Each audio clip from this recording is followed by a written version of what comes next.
What's up, everybody? This video is going to cover USACO's 2018 December contest at the bronze level. Problem number 1, mixing milk. Farming is a competitive business, particularly milk production.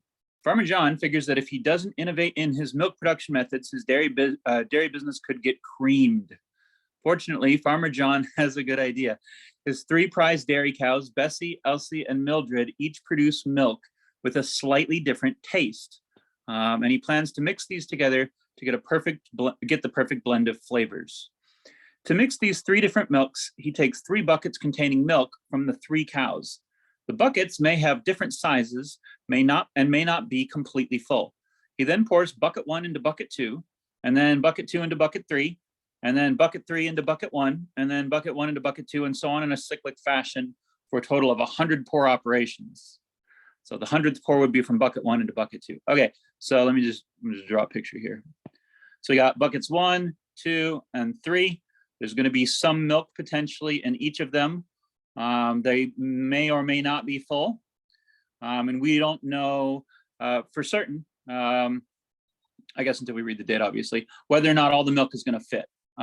So we're going to be pouring from bucket 1 to bucket 2, but it's possible that after pouring, some of the milk's going to be left over. Because if the amount of milk in this bucket is more than the empty space in that bucket, obviously you can't pour all the milk in or it would overflow.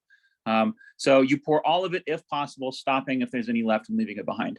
We're going to go from bucket 1 to bucket 2 to bucket 3, bucket 3 back to number 1, 1 to 2, 2 to 3, 3 back to 1. And we're going to do that over and over 100 times, with the last one being from 1 to 2. And if you think about that, that makes sense, because your first pour is going to go from 1 to 2, second from 2 to 3, third will go back to 1, and then every 3 pours, 1, 2, 3, goes back to bucket 1.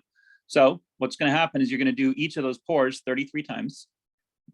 So 33 cycles essentially, from 1 to 2, from 2 to 3, from 3 to 1, because 33 times 3 pours is going to be 99, and then one last pour from bucket 1 to bucket 2, ending on bucket 2. So that's how then that's going to be plus 1 equals 100. So that's how the math is working out there. Because it takes 3 pours to go in a cycle, essentially what you're going to do is you're going to do the full cycle 33 times, and then 1 extra pour ending in bucket 2. When Farmer John pours from bucket A into bucket B, he pours as much milk as possible until either bucket A becomes empty or bucket B becomes full. Please tell Farmer John how much milk will be in each bucket after he finishes all 100 pours. So that's all you have to do. You're going to do 33 cycles where you pour from bucket 1 to bucket 2 to bucket 3, and bucket 3 to bucket 1. Once you finish 33 cycles, you do 1 additional pour from bucket 1 to bucket 2. And in each time you do the pour, you're just making sure that the buckets don't overfill. And obviously, if the bucket doesn't have enough to fill the one, you can't just go directly to filling it. So they're not pulling any punches here. There's nothing fancy. It's 3 buckets. It's 100 pours. You can completely simulate this and brute force this, and you have more than enough time to finish it. If you were so inclined, you could probably do 100 if statements and just write a single stack of 100 if statements. If you're feeling clever, you can put that into a for loop and do 33 cycles. You can try and get an array involved if you want to do that, or get functions involved, but you really don't need to do anything especially fancy for this one. So we'll look at a couple different ways we can lay this out to kind of have a smart solution to it. But as far as just solving the problem, again, there's nothing really, there's no weird algorithms or weird tricks involved in this. It's just like direct simulation. Okay, input format comes from the file called mixedmilk.in. The first line of the input file contains 2 space separated integers. The capacity, it's a lot of S sounds, capacity C1 of the first bucket. Okay, so this is the first bucket. 2 space separated integers with the capacity C1 of the first bucket. So first bucket's capacity is 10. And the amount of milk M1 in the first bucket, which is 3. So what that tells us is the bucket size is 10. It has 3 gallons of milk in it. Both C1 and M1 are positive, and at most 1 billion. 1 billion is 1 0 0 0 0 0 0 0 0 0. 1 billion. The reason they're pointing that out is because if it went more than about 2.1 billion, you get out of the range of an integer. Integers, when you do, like if you're working in Java or C++, if you do int x, the largest value that can hold is about 2.1 billion. So sometimes that will come up in these problems where you have to use a different data type other than an integer. In this one, what they're specifying is because it's at most 1 billion, you don't have to do anything fancy. So they're just making sure that you're aware that you don't need to do anything fancy for that integer limit if you happen to be even aware the integer limit exists. So if you do happen to know the integer limit exists, they're telling you specifically. A lot of people don't even really know that information. It's important to realize this though, because there are going to be problems. You typically run into them more at the silver level where 2.1 billion isn't going to be large enough. And when that happens, they usually will tell you directly in the problem that you need to use a long data type. But we won't have to do that for this problem. This problem is very straightforward and they're not doing anything fancy. Okay, best billion, second, third lines of similar containing capacity milk for the second and third buckets, right? So I have first bucket with a size of 10 in this example case. Second bucket has a size of 11. Third bucket has a size of 12. First bucket has 3 gallons, and then that doesn't look like a 3, and then 4 gallons, and then this one has 5 gallons. So what's going to happen is, and then the output is to print 3 lines of output, giving the final amount of milk of each bucket after 100 pours. So after 100 pours, this is where they're expecting it to be. So we're just going to kind of go through a couple of these. I'm not going to do all 100 pours. You'll go from this one to this one. I have 11 minus 4, which is 7. I have 7 gallons of empty space in this bucket. I only have 3 gallons to pour, so I check to make sure that's enough. Because there's enough space for it, I'm going to add that 3 gallons in, which is going to leave this bucket empty. Second pour is going to go from this bucket to this bucket. I have to add in 4 and 3, which is 7. This bucket has 12 minus 5, which is 8 available space. So we're going to be able to pour all of that milk into this bucket. We're going to have 5, 4, and 3. Which is, what is that, 11? 9, 10, 11, yeah, okay, no, 12, I can add. 12, okay, so that one's completely full then, right? 5, yeah, and so it all fits in the last one. Okay, so we're able to fit all of them in the last bucket. That's not necessarily a guarantee, it depends on the problem. We then pour back to the, I lost a gallon in here somewhere. 10 and 2, 5, 6, 7, 8, 9, 10, 11, 12, yeah, that is 12. 5, 7, 12. Yeah, okay. No, we're good. Thought I lost a gallon.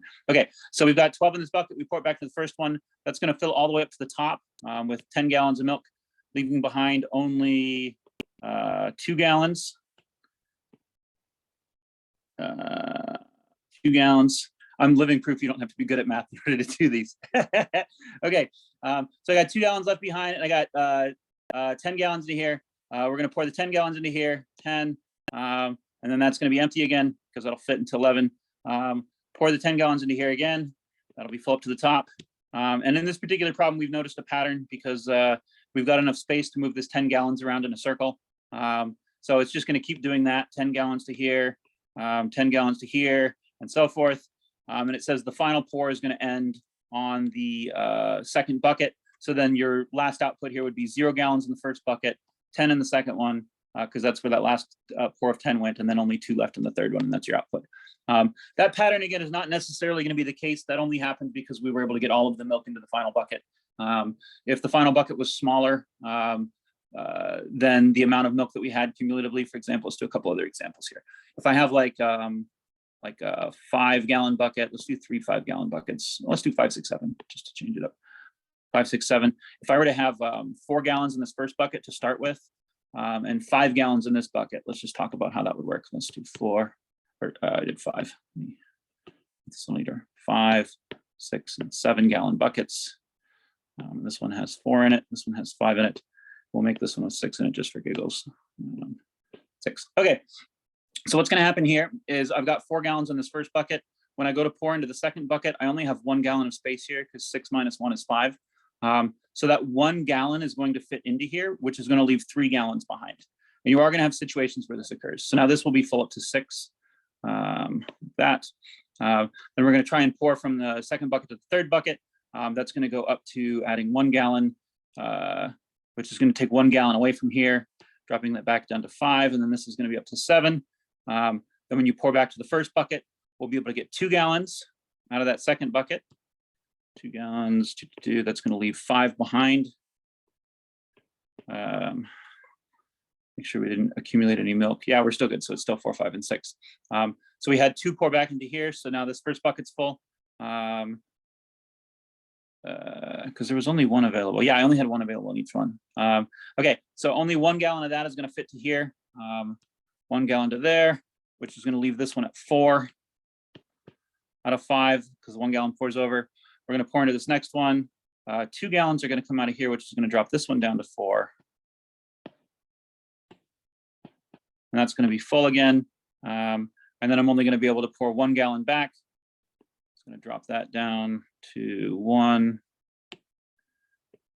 And that'll be +1 is full again. 2 gallons are going to pour over, which is going to drop this down to 3. Let's do.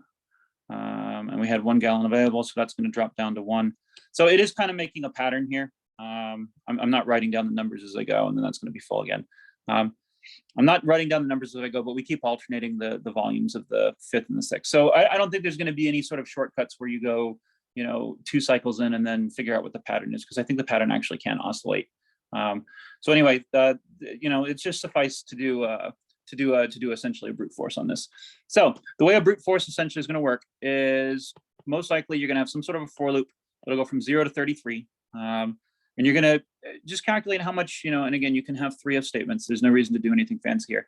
Calculate how much it would take to pour from bucket 1 to bucket 2. So if you've got like bucket 1 and capacity 1, bucket 2, capacity 2, bucket 3, capacity 3, then essentially when you're going from bucket 1 to bucket 2, the amount of space you maximum can have is going to be the difference between capacity 2 minus the current amount in bucket 2. I need to figure out what's smaller between that and what's in bucket 1. Because if bucket 1 has 2 gallons in it, and this bucket's like totally empty, it's like a 10-gallon empty bucket, then we're only going to be able to pour 2 gallons. If our capacity was 10 and the amount of milk in bucket 2 was 0, we'd have there'd be like a full empty or an empty container with all that empty space. And so then if we only had 2 gallons in bucket 1, we'd be able to put that all in. But if this bucket is quite full, the second bucket is quite full, like 9, and I've got 5 gallons in here, then I need to get the difference between the capacity of the second bucket and the current amount in the second bucket, which is 1. And that 1 versus in this bucket 1, I've got 5 gallons, means I can only pour 1 gallon. So that's the first step, is just figuring out what your difference is, what your minimum is between the difference of your capacity and the current amount in destination bucket versus the amount just in the first bucket. Once you figure out the min of that, you basically do bucket 1 minus that, minus equal that min, and then bucket 2 plus equal that min. That's all there is. So you figure out whatever the smallest amount is. This will work with empty buckets. It'll work with if your destination bucket is full, then it would be like 10 minus 10, and then you'd still have a 0. If bucket 1 didn't have any milk in it, it would be a 0. And either way, your min is going to come up with whatever the smallest amount is. So even if the minimum is 0, you'd be adding 0 and subtracting 0. It's not going to break anything. That transfers from bucket 1 to bucket 2, and then you just repeat the process with bucket 2 to bucket 3 and bucket 3 to bucket 1. If you want, you can have 3 mins in a row. Min of C3 minus B2, comma, B2, comma, B3 rather, comma B2. And then you can do the next 3, would be bucket 2 minus equals and bucket 3 plus equals. And then it cycles back to bucket 1. You could do that. If you wanted to make a function, depending on what language you're using, if you're in C++, you can do pass by reference, or in Java or Python, you can have static variables or global variables or whatever, and just have the buckets and the capacities access in global space. Then you could call a function, and then just specify, what your starting bucket is, what your ending bucket is. You'd only really be able to do that with pass by reference. Now that I think about that, the only way you would do that in Python or in Java, you'd have to put them in an array. And then pass a reference to the array, because I don't think we have the ability, we have no way to pass an integer by reference in either of those languages. You'd have to build some sort of a class. It would be messy. So yeah, the easiest way to do it would be essentially to again, the easiest way to do it would just be to have 3 if statements with 3 mins. You don't even really need an if statement if you're using a min, but basically you just need to figure out what's smaller between the difference in the destination bucket and the amount of milk that you're pouring from, and then just move that from the first bucket to the second bucket. And again, if you wanted to use an array, you could have 2 arrays. Maybe like a capacity array would have 3 items in it, 1, 2, 3, and then the current amount would be volume array, would have the amount in it, 1, 2, 3. And then if you wanted to, you could use I and then I plus 1 modulus 3 if you want to be fancy. And then you could just loop through this 100 times. So what you do is you have a for loop that goes from 0 to 100, or I guess 99 if you want to include it. It's including 99 and then not 100. Have the for loop go from 0 to 100. You can get bucket 1 index. Bucket 1 index, or I guess bucket source index would be I modulus 3. Bucket destination index would be I plus 1 modulus 3. So then when I is 0, then your bucket 1 index would be 0, and the second one would be 1. When I is 1, then you get 1 and 2. When I is 2, you'd get 2 and then back to bucket 0. And then when I is 4, you're back to 1 and 2 again, or 0 and 1 again, sorry. And then 1 and 2. 0 and 1.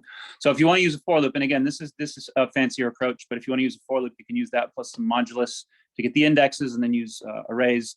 If you're using an array in Java, you can just pass the array if you want to. It'll always pass it as a memory pointer, so you don't have to worry about that. If you change the array in the function, it'll change it. I mean, that will change the array permanently.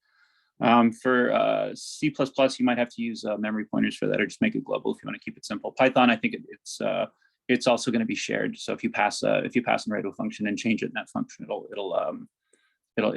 update the actual array back in the main section.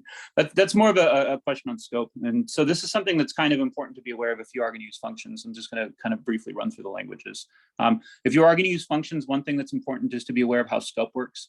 If you pass an integer to a function, like if I have f of x, and then in that I say x equals 7, and if I down in the main section, main, I have something like x equals 3, and then call f of x, then if I print x, I'm still going to get 3. And the reason why, and this is how it's going to be in any language except for specifically in C++ if you do pass by reference.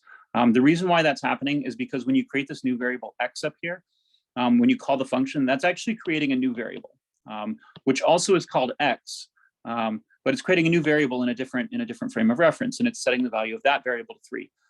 When you change that variable to 7, that doesn't affect what's happening down here in the main, with the exception that in C++, if you throw an ampersand in front of the variable, you do a pass by reference. If you do pass by reference, then instead of creating a new variable, you get the memory address of the existing variable, and you link the new variable to the memory address of the existing variable when you do pass by reference. And then when you mess around with the variable up here, that's permanently changing the variable down in the main.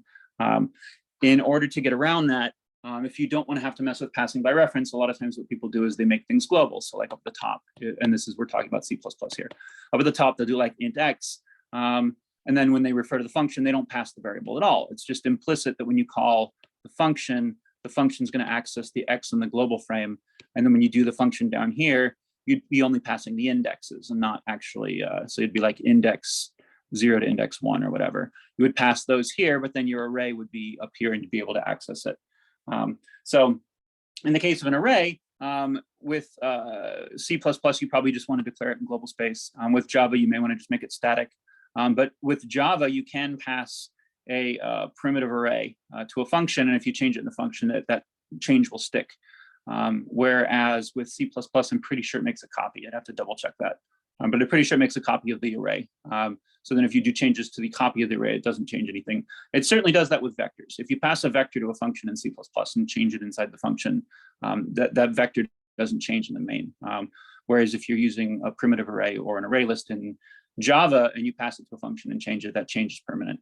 And that just has to do with how memory management works in C++. But that's just something to watch out for. If you create the variables up the top as global variables, then again, you don't have to think about it. But just do be aware that when you're passing a vector in C++ or passing an array in C++, it's not going to be the same rules as when you're passing an integer necessarily, in terms of like whether or not it's making a copy or whether or not it's passing as a memory pointer. In C++, it's pretty much always going to make a copy. In Java, it pretty much is always going to pass a memory pointer. But in C++, you do have the choice to use the ampersand to pass by reference. So again, that's something that maybe I'll have to do a video and go into detail on that because it's a bit much for this problem. But anyway, getting back to the original problem, you've got some sort of a loop. Again, you want to run it either 0 to 100, or if you want to do it the simple way, you run it 0 to 33, and then figure out some way to pass. If you're doing the 0 to 100 version, then you just use modulus math to figure out your index, and then figure out a way to have an array or a vector that you can mess with. And then if you want to do it the easier way, you have your for loop go from 0 to 33, and then you just have 3 separate blocks of code, one for moving from bucket 1 to 2, one for bucket 2 to bucket 3, and one from 3 to 1. And that's the like easiest way to do it if you just want to keep it simple. And that's the problem. So good luck coding it, and I will talk to you in the next one.